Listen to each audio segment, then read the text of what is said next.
欢迎来到新闻频道，明星们很高兴您订阅了该频道。《沧海传》为何能登上韩国黄金档，火到全球？那天看完《沧海传》的，我的微信差点被群消息刷爆，身边的亲戚朋友、单位同事，甚至楼下小卖部的大妈，全都在聊肖战。有人专门剪成慢动作，揪着他那个变脸、流泪、演示的时刻。几十秒的镜头反复推敲，你注意到他那个眼神了吗？那一秒简直像真的有10年仇恨，我觉得有点夸张。可当我重新点开那段，突然也明白了一个人的故事，有时真能浓缩进一瞬的演播。但让人感叹的不只是演员的演技。作为一名习惯在家人串门的东北市民，我最爱看热播的电视剧，在群里翻江倒海。但《沧海传》的出海着实惊了我一把，热度飞涨的速度不只是全国各地，连国外小红书和抖音都开始同步刷屏。优酷破万，央视5年最高收视，这些数字似乎不再令人恍惚，是朋友推荐都觉可信。更让我感到新鲜的是，这剧不仅在新加坡、马来西亚这些离我们文化近的地方爆红，连泰国、乌克兰都登榜了，把我家养猫的大姨都看乐了。这世界都在追华剧，你可别掉队。家里饭桌成了剧透现场，有人跟我掰着指头算，190个国家都看得到《沧海传》了。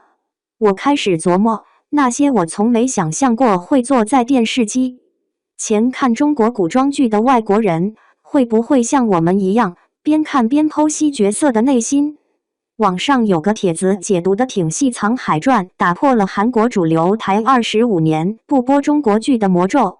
对电视控的我来说，这等于我的童年神剧《还珠格格》那种全民级热度重现，而且是对外的。平时在韩国能看到中国剧的台，都是那种收费中文频道。国内的热剧其实是圈地自萌，这次直接被拉上韩国主流台 SBS。和我们 CCTV 一个档次的存在，真有点像国足进了世界杯，守门员都站起来鼓掌的劲头。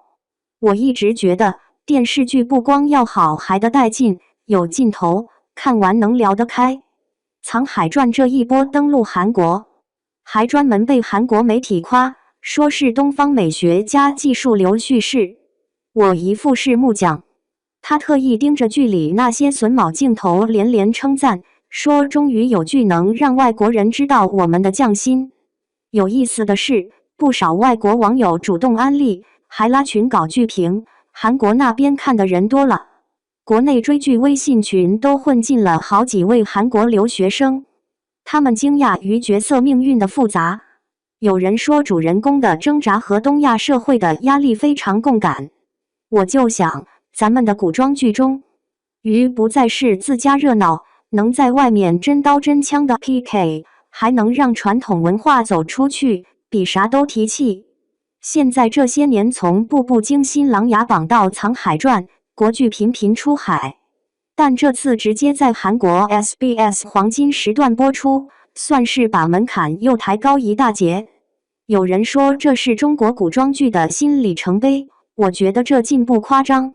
以前是别人家的剧成了朋友圈头条，现在是朋友家门口的小狗也可能看过《沧海传》。流行到这个地步，作为普通观众都跟着与有荣焉。热度背后更值得琢磨的是，这样的剧为什么能再打动我们身边的每个人？是那份沉淀后的爆发，是演员10年磨剑的转身，也是时代变了，大家都渴望看到属于自己的真正能走到世界舞台的中国故事。说到这，倒想问问屏幕那端的你，《沧海传》最大的魅力对你来说在哪里？是演员的那一瞬间眼神，还是故事里的那些成长与抱负，亦或只是跟风热闹，和朋友聊起来有话题？你觉得我们的古装剧接下来还能在世界舞台上放什么大招？